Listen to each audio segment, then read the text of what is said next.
So now let's start with another example question or numerical question on milling operation.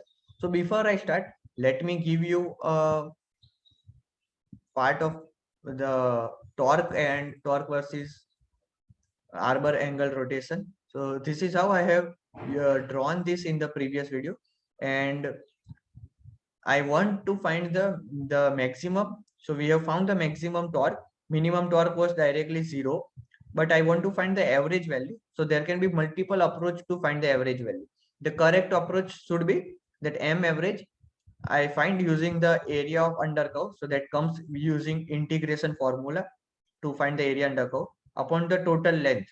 So I can take this length, and then after that it is going to come repeatedly keep on repeating. So uh, over here, the area under curve is directly the triangle.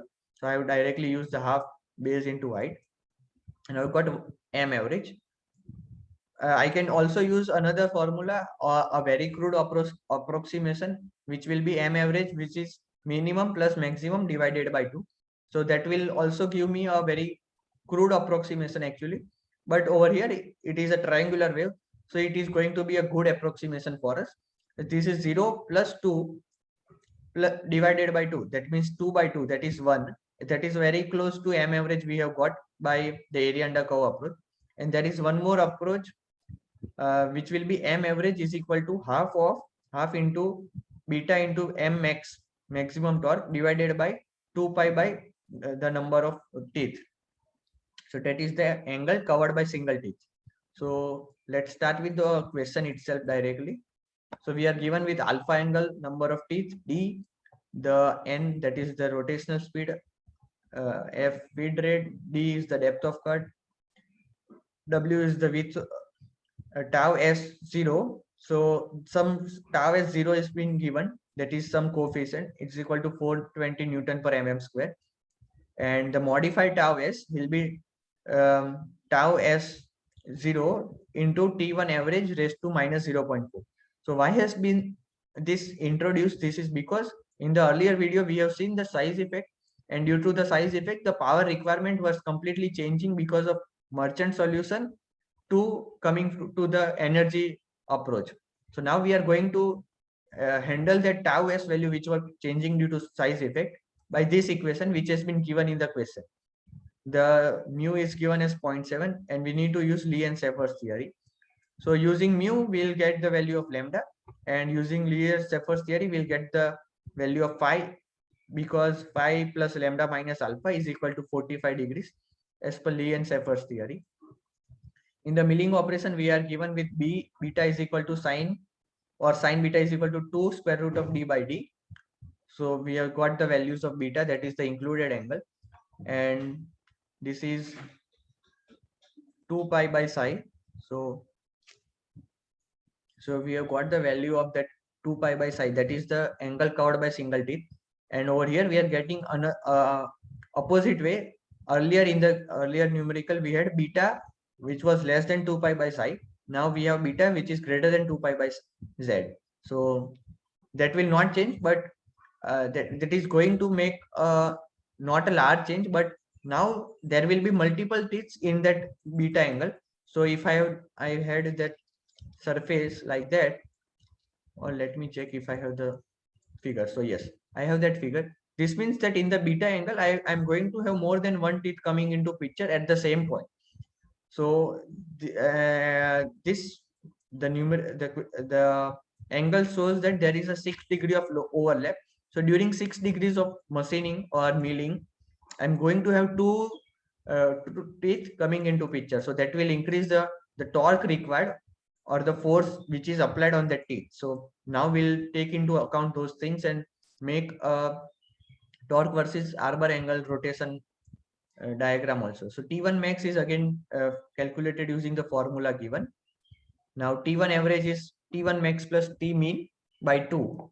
T mean will be 0. So directly I am going to divide this by 2. Now we are given with T1 average, and we know that the coefficient tau as 0. So I can estimate tau as value. So the tau as 0, which we were approximating as 400 in the previous question also, that has changed to 4000 megapascal.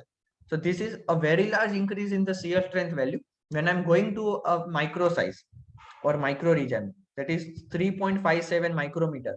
That is a very small value of the chip. So of the chip thickness. So we have got the tau s value. Now we can define the FC max, that is the maximum cutting force.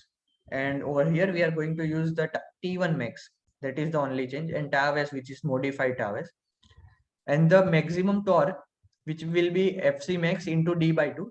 Why am I taking d by 2? That is because it is the maximum distance we can get from the center. That is the tool tip is having maximum torque. So we have got that value of FC maximum torque as that,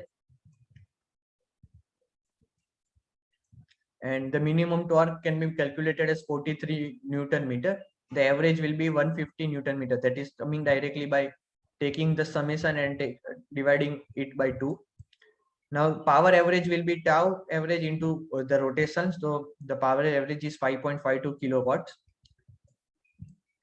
So my total degree, the torque per degree. So I'm dividing this. So the torque per degree is 7.2 Newton meter per tooth. So torque per degree per tooth is 7.2 Newton meter.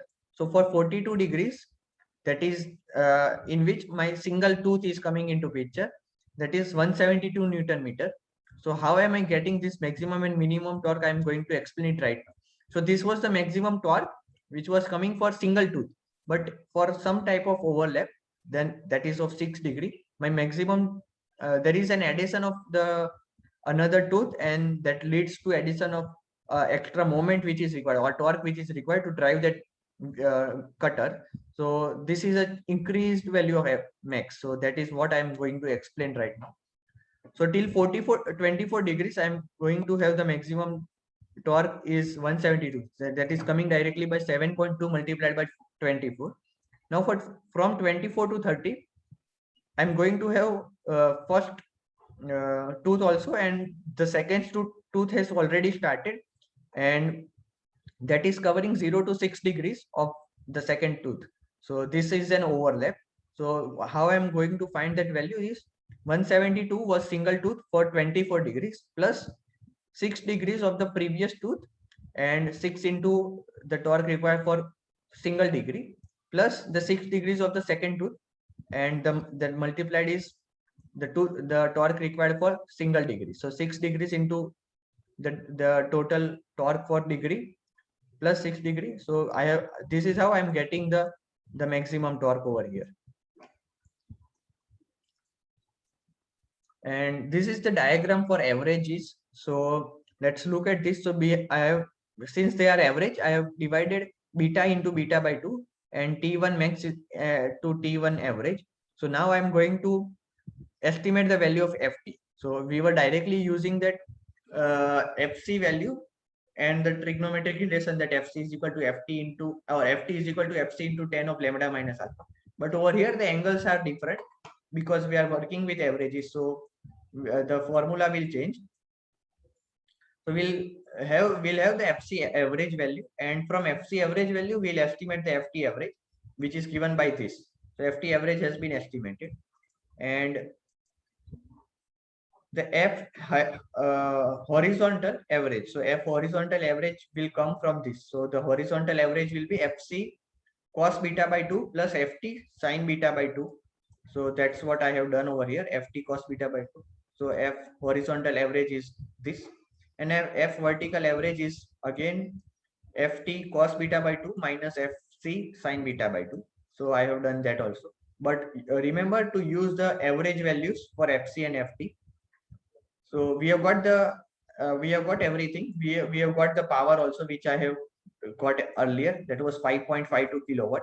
Now, and you must remember, this is how that tooth are coming into picture, and this was the torque diagram, torque versus arbor angle rotation diagram, or arbor rotation diagram. So remember, this was for single tooth. So for single tooth, it is starting from here.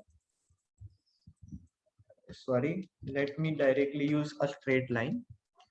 So for single tooth, it was starting from here, like this, and it will end over here.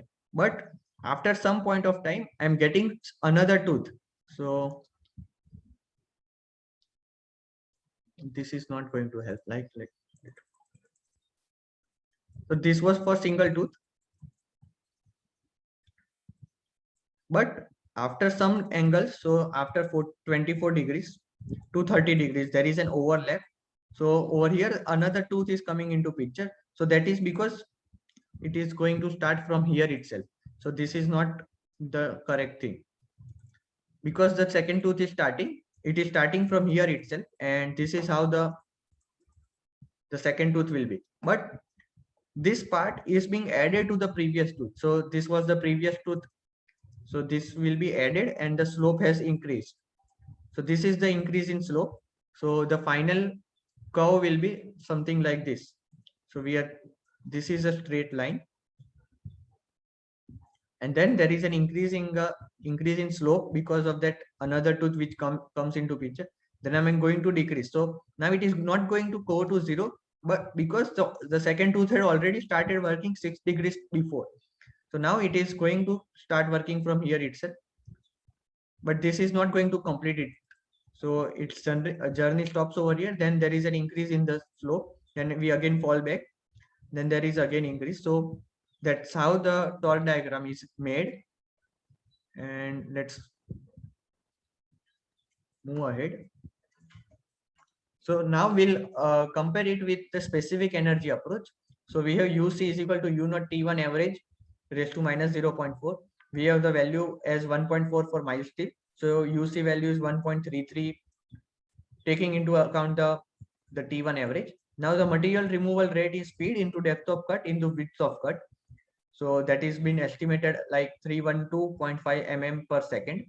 And the power will be UC into MRR, that is 4.17 kilowatts. So now we have come much closer to what we were getting using the Merchant's theory, where we were using the shear strength and the power from the specific energy approach. Both the values are matching with each other. So from Merchants, we were getting it to be 5.52 kilowatts. So they are now close enough. Earlier, there was a change from 5 watts to 88 watts. So there was a very large difference. The 5 and 88 are very good, very far. Over here, that is close. We have 4.17 and 5.52. We have taken a single factor, that was size effect, and we have come very close to the two values. Now there can be multiple approximation which we have made, and taking those approximation into account and modifying my equations, I can come more and more close to the values, and the value which is actually experienced during machining. But those mathematical modeling which are very tough. So we'll not take all other things into factor, and we'll stop at over here. The main part is finding the power or FC value from Merchant's theory, getting power value from specific energy approach, and drawing the torque versus arbor angle diagram. So those are the three important things. I am stopping over here. Thank you.